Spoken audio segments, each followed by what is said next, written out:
Good day YouTube, welcome to my channel. My name is Wysol and today I'm going to be talking about the energetic imprint that's left after death.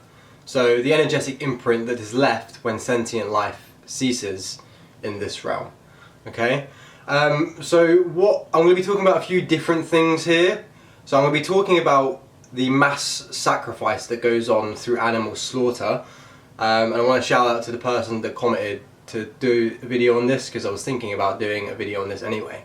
And I'm going to be talking about the energetic feeling of what happens when sentient life ceases in your presence, and I'll talk about what happens to the energy transference that happens during the death of sentient life as well.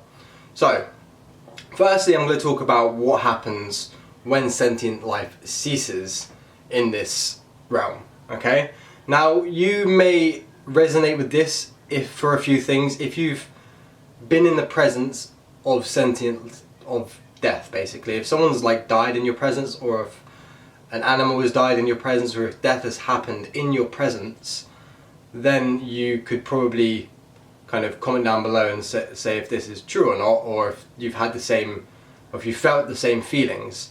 Now, I've never done an animal sacrifice. I'm plant-based. Well, I'm on a plant-based diet, so I'm vegan. So this actually happened when I was in the Philippines. I found a cat on the side of the road. It was basically dying, so I took it. I took it to where I was staying for like a couple of days, but it died. In the middle of the night, it started heavy breathing. It was like it couldn't breathe, and then it did literally die in my hands. And I tried to slightly resuscitate it by putting a little bit of pressure on its chest, but it died in my hands. So the feeling that I got when that happened was a big blanket of coldness. Okay, I feel this blanket, the feeling will be different depending on how the animal has died, which I'll get into in a little bit. But it was a blanket of a cold energy, just went whoop, just slapped down. It didn't feel like it came from up or down. It just kind of whoop, boom, like a big cold just went, and then you can feel the life leave. You can literally, it's like a vortex. It's like it gets, it's kind of how you can imagine it in I think they've kind of described it in films and stuff, but it's quite literally like something disperses out of it, and that goes down. That energy goes down back into the earth, but some of the energy stays inside of the organism. It gets pushed out into the cells of the organism, okay? And then that can either be buried or consumed. So, where do we go from here? Now, I did mention earlier that I'm going to be talking about the mass sacrifice. So, when we're talking about the difference in energy that gets transferred into the animal's flesh after it's died, okay? When you consume it, you take on that energy. This isn't just a metaphysical or spiritual kind of thing. This is known as epigenetics. But in the occult scene, it is also known as energy transference. You are absorbing, you become what you absorb. Okay, so whether you work with dark or light entities, you become them. Okay, so what happens when you consume flesh that didn't want to die? Okay, I'm going to read a little bit. It's not a quote. It's let me just get the book name up. I've got it right here. The book name is, I think it's a 4-part book. It's Magic Liber, ABA Book 4. Book 4 parts 1 to 4, I think. This is an Aleister Crowley writing. If you don't know who Aleister Crowley is, he's basically the most known occultist in kind of contemporary history. But this is, I haven't read the book, I don't have the book, otherwise I would show you it.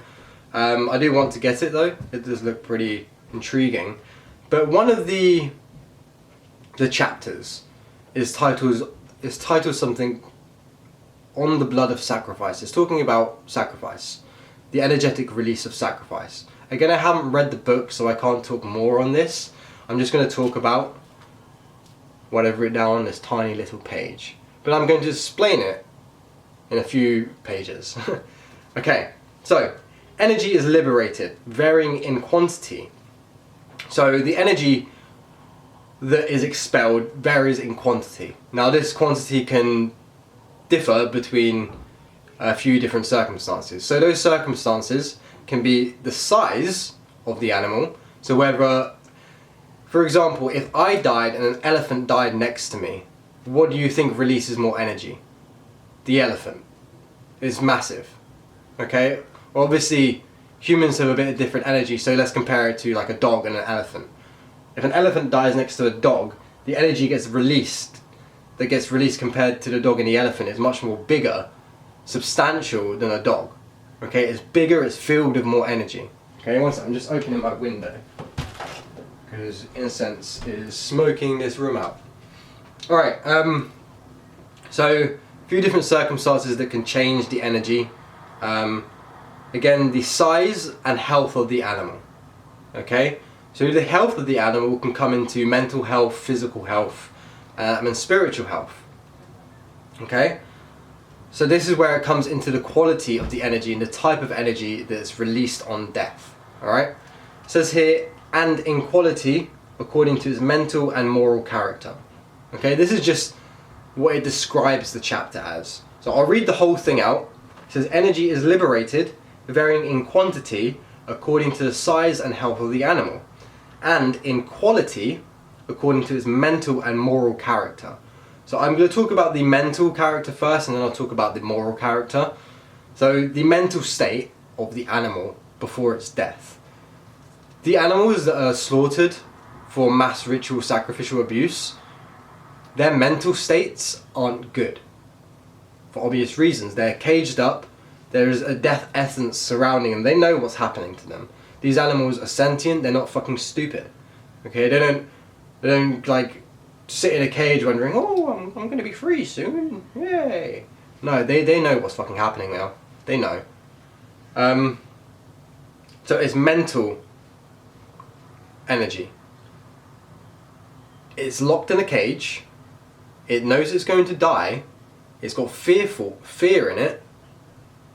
So I've talked about what happens after its death. So this energy gets transferred into its cells, so into the flesh of the animal when it's died, and it gets pushed down into the earth, okay, which sends vibrational waves out everywhere. Think of it like an energy grid, okay, or a meridian line. It's basically creating a fucked up death meridian line, in a way, okay? So the mental state is fear. You consume the fear when you eat the animal, which is probably why majority of people that consume meat live in some form of fear state. Not everyone. I know a lot of highly spiritual people that consume meat, okay? Like when I started in occultism and witchcraft, the people that I'm learning from are all eating meat.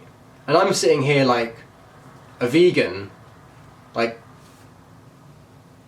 and these people are astral projecting, evoking, doing all of these highly spiritual things that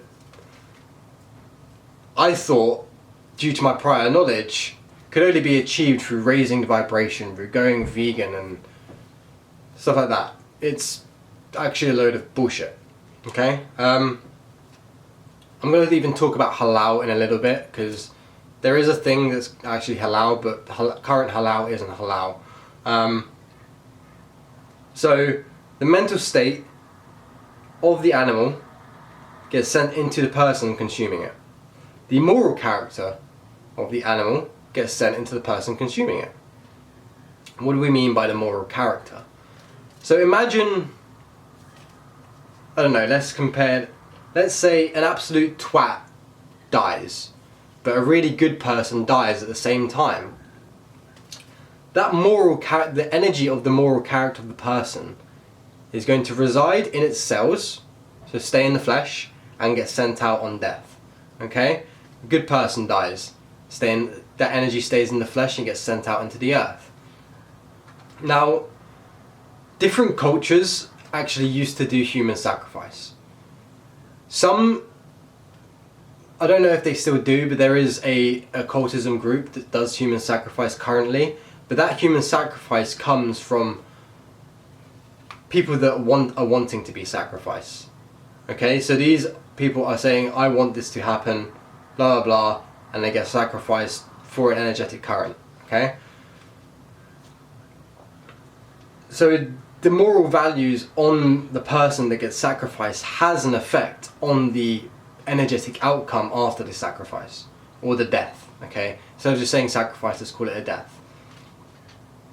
That's the reason certain, like the Incas and the Mayans, they did human sacrifice, but it wasn't like they fucking randomly took people and did the sacrifice. No, they were willing sacrifices, and these people knew what they were being sacrificed for, so that moral energy wasn't disrupted when it gets sent out, in and out. Okay.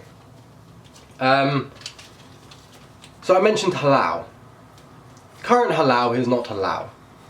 True halal is when you have let the animal live out its life. And then, after its death, after it's lived its natural life, then you consume it. That is God-given meat, as they would call it.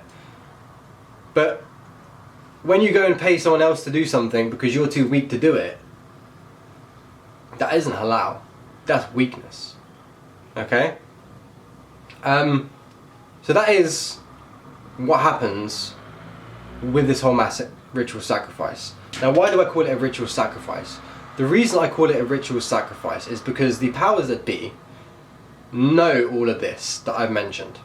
They've known it for a very long time. They're keeping all these secrets hidden in, like, the Vatican Library, taking it all out of the Alexandria libraries from Egypt. They know everything that Crowley knew. Okay? So, what I mentioned in this, they know this. Okay? So if they know this, they know that when they kill animals in a state of fear and they give it to the people take in that state of fear and they live in fear, which makes it easier to control them. Okay? So if you are highly conscious and highly spiritual, if you consider yourself conscious and spiritual, and you still consume meat that is killed, that's bought in a supermarket, I would rethink about the direction you're heading. Because you need to understand the epigenetics and the energy transference of everything.